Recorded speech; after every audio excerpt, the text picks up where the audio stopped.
آپ کے علم میں ہے کہ میری اس وقت کی گفتگو کا موضوع ہے قرآن کا فلسفہ شہادت۔ اس ضمن میں جو سب سے پہلی بات میں کہنا چاہتا ہوں، جو آپ حضرات کے لیے شاید بہت غیر متوقع ہو، ہمارے ذہنوں میں شہادت کا ایک ہی مفہوم ہے، اللہ کی راہ میں قتل ہو جانا۔ اس مفہوم میں پورے قرآن میں یہ لفظ کہیں استعمال نہیں ہوا۔ قرآن مجید میں شہادت کا فلسفہ کچھ اور ہے۔ بدقسمتی سے یہ جو مفہوم ہمارے ہاں عام ہو گیا ہے، اگرچہ حدیث مبارکہ میں موجود ہے، لیکن جو چیز بڑی مارجنل سی تھی اس کو اتنا پھیلا دیا گیا ہے کہ جو قرآن کا اصل فلسفہ شہادت ہے وہ بالکل نگاہوں سے اوجھل ہو گیا۔ یہ حادثہ ہمارے ہاں اور بھی بہت سی اصطلاحات کے ساتھ ہوا ہے۔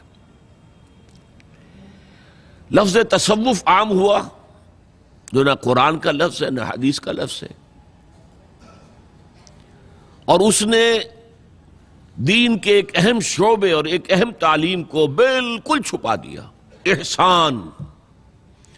اب احسان کے معنی ہم صرف یہ سمجھتے ہیں کسی کے ساتھ بھلائی کرنا، احسان کرنا۔ یہ کہ دین کے اعتبار سے روحانی ترقی کا بلند ترین مقام احسان ہے، یہ آج ہمیں معلوم نہیں۔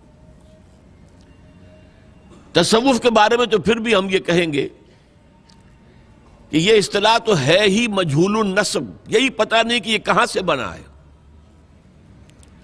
عام طور پر سمجھتے ہیں صوف سے، اون۔ تو ابتدائی صوفی حضرات جو ہوتے تھے وہ اونی لباس پہنتے تھے تاکہ وہ چبھتا رہے جسم کو، اپنے جسم کو، اپنے نفس کو اذیت دینے کے لیے۔ تو شاید اس سے تصوف بن گیا۔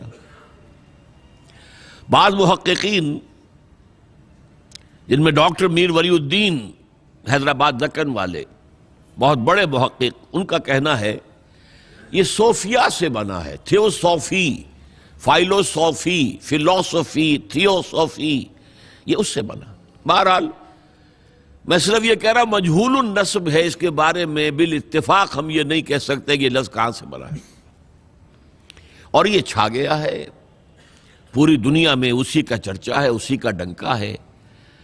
اگرچہ اس کا موضوع یقیناً وہ ہے جو دین کا موضوع ہے، روحانیت، اللہ کی محبت، اللہ کی رضا جوئی، خلوص و اخلاص، یہ ساری چیزیں مطلوب ہیں، لیکن ان کے لیے قرآن کی اصطلاح، حدیث کی اصطلاح احسان ہے، وہ ہمارے نگاہوں سے اوجھل ہو گئی۔ اسی طرح جیسا کہ میں نے عرض کیا، مقتول فی سبیل اللہ کے لیے پورے قرآن میں یہ لفظ نہیں آیا شہادت۔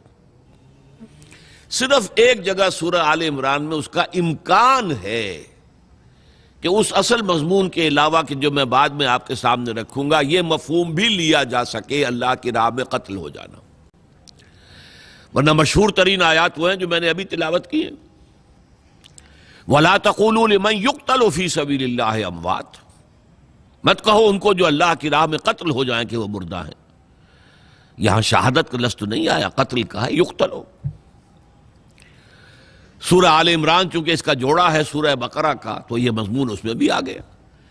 وَلَا تَحْسَبَنَّ الَّذِينَ قُتِلُوا فِي سَبِيلِ اللَّهِ أَمْوَاتًا، کبھی ہرگز نہ سمجھنا کہ جو اللہ کی راہ میں قتل ہو جائیں وہ مردہ ہیں۔ بل احیاء عند ربہم یرزقون، وہ تو زندہ ہیں، اپنے رب کے پاس رزق پا رہے ہیں۔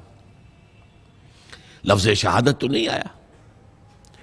سورہ توبہ کی آیت میں نے آپ کو سنائی، ان اللہ اشتری من المؤمنین انفسهم واموالهم بان لهم الجنہ، اللہ نے اہل ایمان سے ان کی جانیں اور مال خرید لیے ہیں جنت کے عوض۔ اس کا مظہر کیا ہے؟ یقاتلون فی سبیل اللہ، تو اللہ کی راہ میں جنگ کرتے ہیں۔ فیقتلون ویقتلون، قتل ہوتے بھی ہیں، قتل کرتے بھی ہیں۔ قتل ہی کا لفظ ہے، شہادت کا لفظ تو نہیں۔ پھر میں نے آپ کو حدیث سنائی، بڑی پیاری حدیث ہے۔ حضور فرماتے ہیں لَوَدِدْتُ أَنْ أُقْتَلَ فِي سَبِيلِ اللَّهِ ثُمَّ أُحْيَا ثُمَّ أُقْتَلَ ثُمَّ أُحْيَا ثُمَّ أُقْتَلَ او کما قال صلی اللہ علیہ وسلم۔ میری بڑی خواہش ہے میں اللہ کی راہ میں قتل ہو جاؤں، پھر زندہ کیا جاؤں، پھر قتل ہو جاؤں، پھر زندہ کیا جاؤں، پھر قتل ہو جاؤں. یہاں بھی وہی لفظ قتل ہے. تو پہلا نقطہ یہ سمجھ لیجئے کہ پورے قرآن مجید میں لفظ شہادت اس معنی میں نہیں آیا ہے جس معنی میں کہ یہ ہمارے ذہنوں میں، ہماری زبانوں پر عام ہے. هي الحلقات تحفظني بآيات من القرآن، هي الحلقات تملأني بحب المصطفى العدنان، هي الحلقات تحفظني